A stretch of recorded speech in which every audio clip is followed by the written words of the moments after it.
Daylight savings time! This one is so exciting. Spring ahead daylight savings time that we in the United States experience in March because it means that we get extra daylight hours. Winter is done, spring and summer are coming. However, you're here because you're nervous about how it's going to affect your child's sleep, and I'm here to say, don't worry about it, we will figure it out together. My name is Sarah Basio, and I am the owner and pediatric sleep expert of Your Zen Baby Sleep. Over the past several years, I have helped over 400 families stop searching and start sleeping. Let me help you get sleep on track through daylight savings time.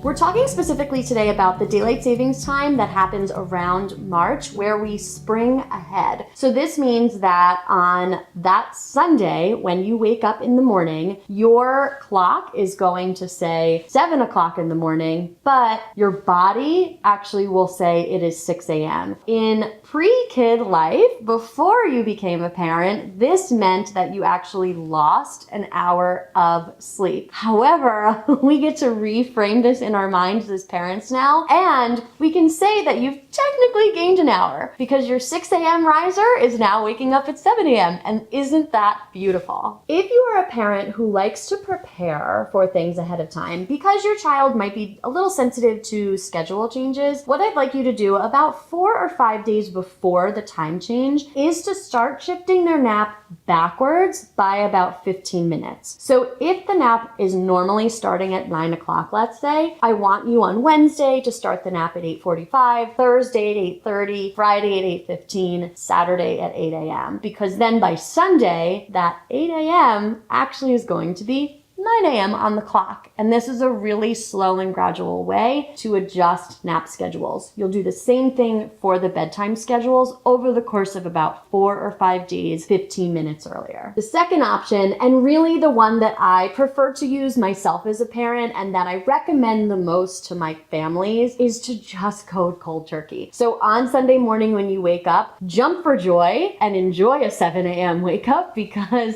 you're probably used to something much earlier than that, and then just look at your clock and use that as your guide going forward. So on Sunday, if the nap is normally scheduled for 9 a.m., on Sunday, put them down at 9. Their body is gonna say 8, but they will adjust. If your bedtime is normally 7:30 p.m., put them down at 7:30 p.m. Their body is gonna say it's 6:30, but they will adjust. What science tells us is that for every hour of a time difference, it takes about a day to adjust. So I normally see that for kids, it takes a little bit longer than that. So we may not see them completely smoothed out and back to their old schedule until about the Tuesday or Wednesday after the time change. But this happens in adults too, right? It's just a wonky thing to have to deal with. So cold turkey is my best practice recommendation for families dealing with the spring forward daylight savings time change. If your sleep is really off and daylight savings time has made it worse and this video hasn't really helped with the schedule adjustments, you might need more personalized attention to get your sleep on track. So head over to my website to learn more about how I help families and work with them one-on-one to stop searching and start sleeping. If you found this video helpful, go ahead and click the like button. Be sure to subscribe to my channel to stay up to date on all of the latest baby, toddler, and preschool sleep content. And be sure to turn on notifications so you can be the first to know when I publish my weekly sleep tip video. From my living room to yours,